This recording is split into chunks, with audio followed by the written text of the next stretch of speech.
سر دے دیا، حسین نے سجدہ بچا لیا اور دین نبی بچا لیا۔ اتنا ہی مت کہیں دین نبی بچا لیا، اتنا ہی مت کہیں علی کے لال نے کعبہ بچا لیا، علی کے لال نے کعبہ بچا لیا۔ اور آخر میں شاعر اسلام ارشاد فرماتے ہیں کہ روزہ نماز اور دین محمد کی عظمتیں، روزہ نماز دین محمد کی عظمتیں، تنہا میرا حسین نے کیا کیا بچا لیا، تنہا میرا حسین نے کیا کیا بچا لیا۔ عزیزان گرامی، یہ ناچیز بندہ جو آیت مبارکہ کی تلاوت کیا ہے، اپنے خطبے کی زینت بنایا، اس کے متعلق وضاحت کر دیتا ہوں، غور سے سنیے گا۔ اللہ تبارک تعالیٰ ارشاد فرماتا ہے وَلَا تَقُولُوا لِمَن يُقْتَلُ فِي سَبِيلِ اللَّهِ أَمْوَاتٌ بَلْ أَحْيَاءٌ، جو اللہ کی راہ میں قتل کیے جائیں، شہید کیے جائیں، انہیں مردہ مت کہو بلکہ وہ زندہ ہیں، اور ان کی زندگی کا نہ ہم کو شعور ہے نہ آپ کو شعور ہے۔ وہ کس طریقے سے زندہ ہیں وہ اللہ بہتر جانتا ہے۔ ہمارے اندر اتنی قوت اور طاقت نہیں ہے کہ شہداء کرام کس طریقے سے زندہ ہیں۔ اب یہاں پہ ایک سوال پیدا ہوتا ہے، شہید نبی کے مقابلے میں کم درجہ رکھتا ہے اور نبی انبیاء اعلیٰ درجہ رکھتے ہیں، تو ایک بات عرض کروں گا، آپ سے پوچھوں گا، آپ میری بات کی تائید نہ کیجیے گا، جو حق بات ہے وہ کہیے گا کہ شہداء جو ہیں، شہداء کرام جو ہیں، اللہ کے راہ میں جو شہید ہوتے ہیں، اللہ کے نیک بندے، ان کا مقابلہ، ان کا درجہ انبیاء کے مقابلے میں کم ہے اور انبیاء کا درجہ زیادہ ہے۔ تو ایک کم درجے والا انسان جب زندہ رہ سکتا ہے، کم درجے والا انسان، کم قوت والا انسان، کم پاور والا انسان جب زندہ رہ سکتا ہے، تو بتائیے جو امام الانبیاء ہے، سردار انبیاء ہے، کیا وہ زندہ نہیں رہ سکتے؟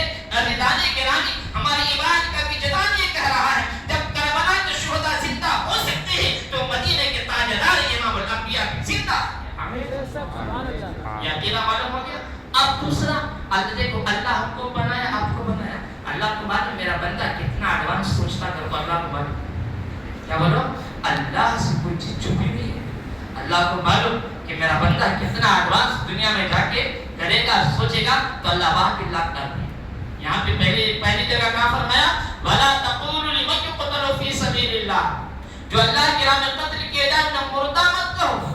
تو کچھ مسلمان ہوں گے، اللہ کے بندے ہوں گے، یہ اللہ تو صرف مردہ کہنے کے لیے تو منع کیا ہے نا، سوچنے کے لیے تو منع نہیں کیا ہے نا، مردہ عقیدہ رکھنے کے لیے تو منع نہیں کیا ہے نا، مردہ کو بات کرنے کے لیے تو منع نہیں کیا ہے نا، مردہ وہم کرنے کے لیے تو منع نہیں کیا ہے نا، صرف منہ سے بولنے کے لیے منع کیا ہے کہ جو شہداء ہیں اللہ کی راہ میں قتل ہو جائیں ان کو مردہ مت کہو۔ اللہ منہ سے بولنے کے لیے منع کیا ہے، سوچنے کے لیے منع نہیں کیا ہے۔